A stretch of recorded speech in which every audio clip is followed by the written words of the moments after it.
I want to thank you for joining us and coming in and being a part of this fatherhood movement. I'd like you to introduce yourself and let our audience know who you are and what it is that you do in hip hop. Thank you for having me. My name is Kareem Butler, aka Dirty Birdy, professionally known as Dirty Birdy, and I'm an MC. I make music, I make beats, Jack of all trades. I do some everything. Right. Well, we're here today specifically speaking about fatherhood. And if you could, give me your definition of fatherhood. What is fatherhood to you?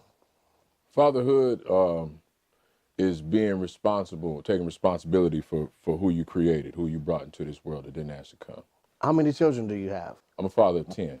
Having that many children, how much fuel is that for your passion to drive and to make it? To be honest with you, that didn't really spark my passion to make it per se. It just sparked my passion to be responsible. So I really kind of, for me, like for some people, how it drives them to try, and it just drove me to try to be a really good dad and be available. And that was going to mean some sacrificing because the music game is a selfish game. Now, you yourself, did you grow up with or without a father in the home? Um, a little of both. Okay. You know what I'm saying? My parents divorced when I was 7. Okay. You know what I mean? Now, with that being that your parents were divorced, how important was maintaining a relationship with your father? It was important to me, Right. you know. But my father, he's no longer with us, so I'm not going to speak ill of him. But it was important to me.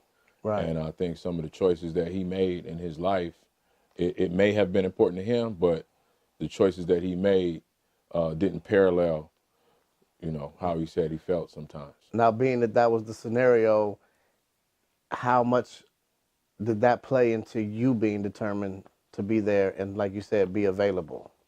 Well, it played everything because I didn't want no one to feel like I felt. Nobody that I was supposed to love or that I brought here, I didn't want them to feel like that. So, you know, I made sure they didn't as best I could. You feel me? That's dope, bro. Them is basically the questions that I have for you.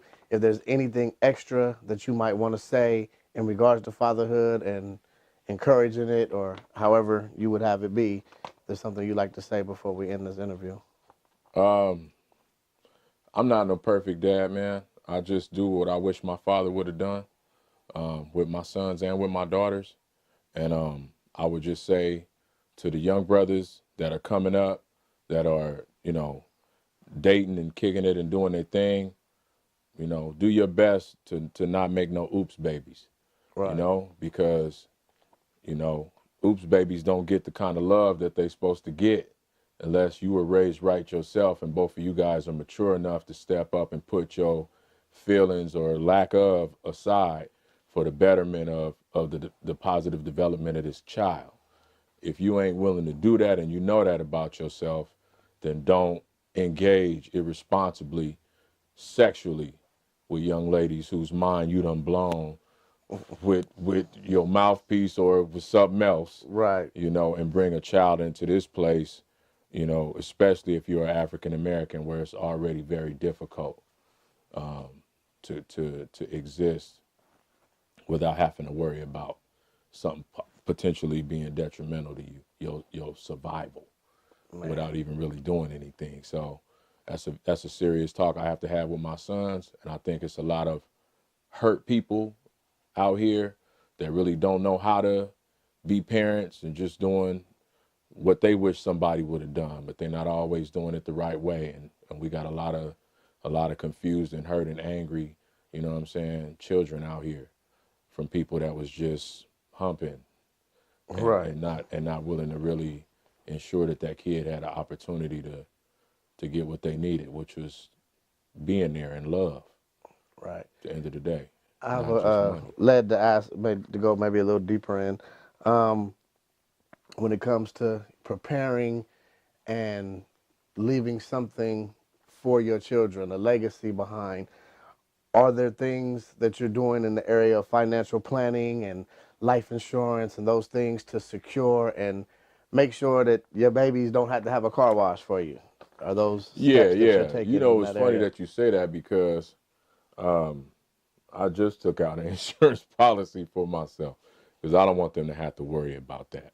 I'm not so much worried about some insurance policy covering a bunch of bread for them to party off of after I get on, so much as I'm want to make sure that I'm not burdening them with, Your having final to figure services. out how to, put me down, put me away. You feel me? So, that's extremely pertinent. Right. I just think one thing that we trying to do, with the fathers in hip hop is not only talk about it, but to explore resources and come up with ways that we could be better prepared to raise children, because it's not an easy thing to do with somebody or without somebody, whether it's a together situation or a separate situation. Absolutely. So I applaud you on taking care of all 10 of yours and definitely representing this hip hop to the fullest. Well, let's get But it. Let us get 2 tweets for fatherhood. tweet for fatherhood, baby. I'm Dirty Birdie.